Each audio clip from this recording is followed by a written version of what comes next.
La crise des 3 ans est une période inévitable de la croissance et du développement de l'enfant. La phase difficile est souvent caractérisée par un entêtement excessif, des protestations, de l'hystérie et de l'automotivation. Même les enfants les plus calmes, qui ne se caractérisent pas par un tel comportement, deviennent espiègles et incontrôlables. Dès l'âge de 3 ans, l'enfant cherche à montrer aux autres son rangement et son statut d'adulte. Les premiers désirs stables apparaissent, et les enfants défendent volontiers leurs droits et font preuve de sérieux à l'égard des adultes. La fantaisie est associée à tous les domaines de la vie, y compris les modes de sommeil et de repos, le choix des dessins animés, des crayons de couleur, la durée des promenades, les impressions sur les t-shirts, etc. La négativité se manifeste souvent, en règle générale, à la demande des adultes. L'enfant fait tout à l'envers, même s'il n'en tire pas particulièrement profit. La crise des 3 ans est une période de découverte, d'imagination humaine et d'éveil à soi. La fin de la période complexe est caractérisée par l'apparition d'un néoplasme caractéristique. Quel est le phénomène?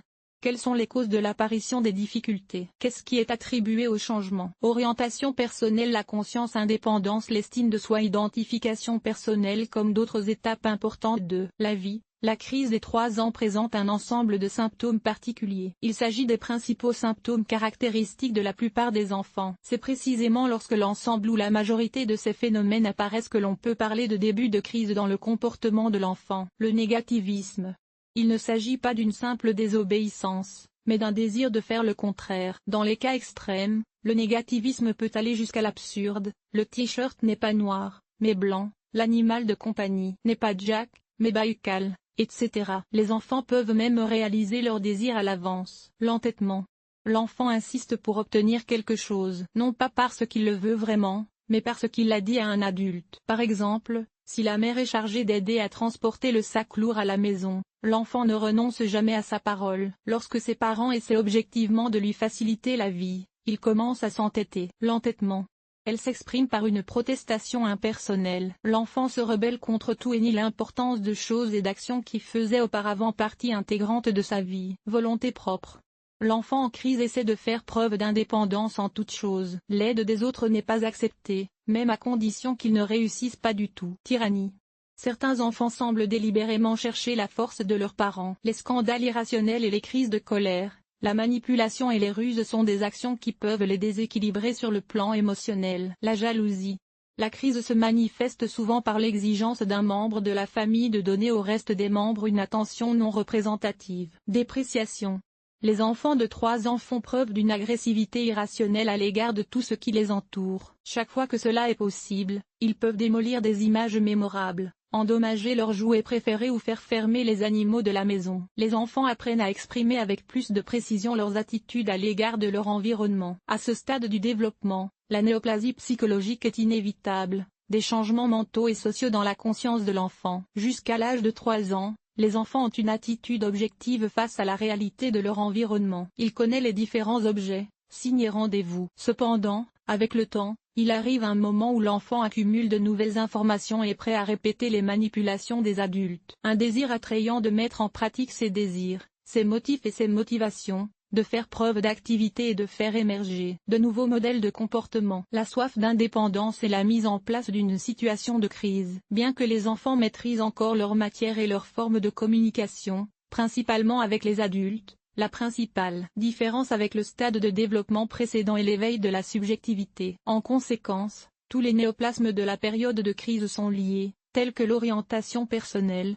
la reconnaissance, l'indépendance, le respect de soi et l'identification personnelle. Orientation personnelle s'ouvrant à tous les attraits d'une existence autonome, l'enfant éprouve naturellement le besoin de réaliser ses connaissances et ses hypothèses dans la pratique et l'activité, et de s'établir en relation avec un cercle significatif de personnes. La conscience dans l'esprit de l'enfant est en quelque sorte fixée, la confiance que toutes ses actions mèneront à un résultat particulier. Il apprend à contrôler ses désirs et suppose à l'avance ce qu'il en résultera. Indépendance, l'enfant comprend que le résultat final dépend du degré d'effort fourni. Pour se prouver qu'il est capable de tout, il exécute avec diligence chaque activité dont il est responsable. L'estime de soi se manifeste par une perception émotionnelle positive de soi. Le soutien et l'admiration sont reconnus directement sur son compte déjà personnel. Les enfants apprennent à être fiers d'eux-mêmes, de leur réalisation, à se vanter et à démontrer les résultats de certaines activités. Identification personnelle. Les frontières du monde s'élargissent progressivement. L'enfant commence à se rendre compte qu'il existe d'autres personnes que lui. Si, au début,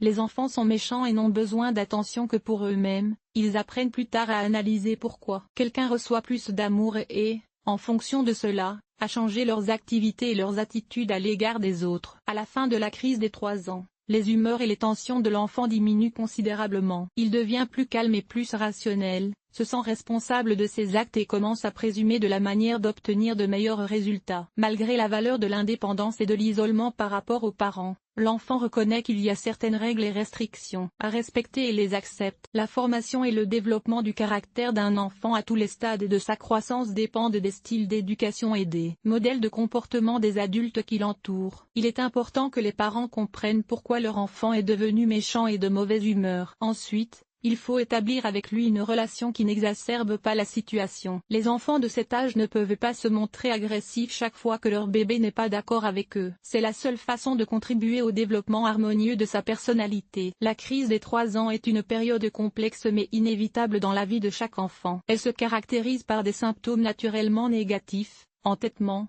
agressivité et hystérie. Ces symptômes ne peuvent être évités car l'enfant n'apprend qu'à contrôler et à assimiler les normes de comportement. Ce n'est qu'expérimentalement qu'il acquiert les connaissances et les compétences nécessaires pour coexister harmonieusement avec le monde extérieur. L'article vous a-t-il aidé? Évaluation 5.5. 5.5 Montant de l'évaluation 1.